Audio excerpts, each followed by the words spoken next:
What's going on, guys? Jeremy here with GunMagWarehouse in 105-degree beautiful weather out here in Texas.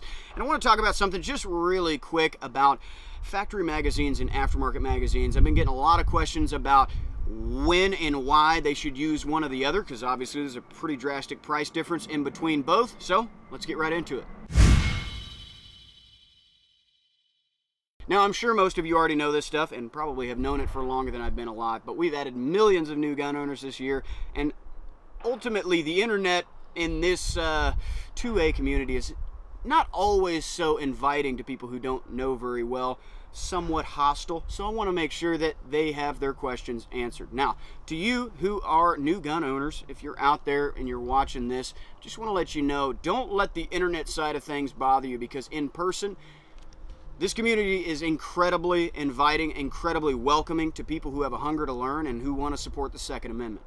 Just like with most things in life, your attitude makes all the difference. Now, this primarily has to do with pistol magazines, since they vary the most depending on make or model. So here are the basics.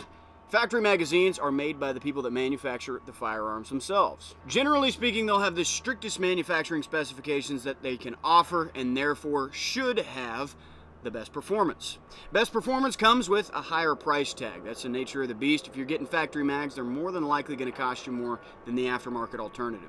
They are the preferred option if you're carrying in a self-defense sort of scenario or a duty use, because they have minimized the potential for failure. Since they're more expensive, they're typically treated a little bit nicer, just because not everybody's got the cash to run out and destroy all of their factory $60 magazines. They are more expensive than the aftermarket alternatives, and maybe if you've got the money for it and you can buy only factory mags, more power to you, but I would still recommend getting some aftermarket magazines, and I'll tell you why in just a minute.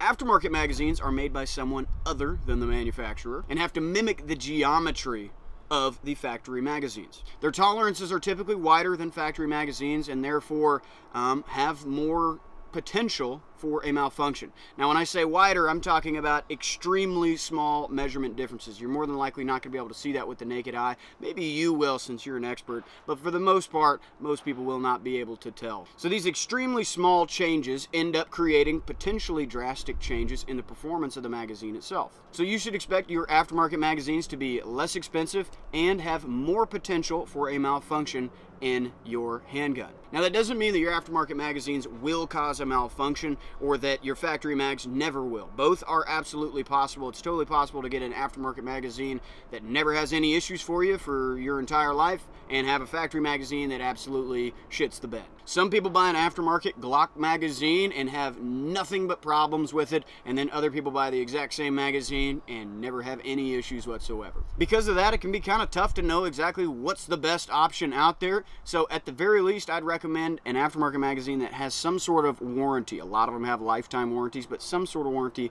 is better than nothing. The industry standard is to use factory mags in your duty use or the defensive use on a regular basis, and aftermarket mags more in training, or maybe just because they look cool. So unless you got a ton of money, you typically don't drop and beat up your factory magazines over and over and over again, because whenever the time comes for defensive use, you want them to be ready and in their tip-top condition for optimal performance. And even if you can afford them, I would still recommend getting some aftermarket magazines, because if they cause an intermittent misfeed or easily diagnosable malfunction, that's something that you should actually be practicing. That's a good thing to do in a training sense, not in a defensive sense, obviously, but in a training sense, yeah, you should probably practice some malfunction training, recognize it, and be able to fix it immediately. Now, if you're having an aftermarket magazine that does nothing but malfunction on you, that's where that warranty comes in. Maybe do a return, maybe buy a different manufacturer's magazine next time. But ultimately, I think having a little bit of that in your training is a good thing. Well, that's all I got for you today. Just wanted to do a quick one.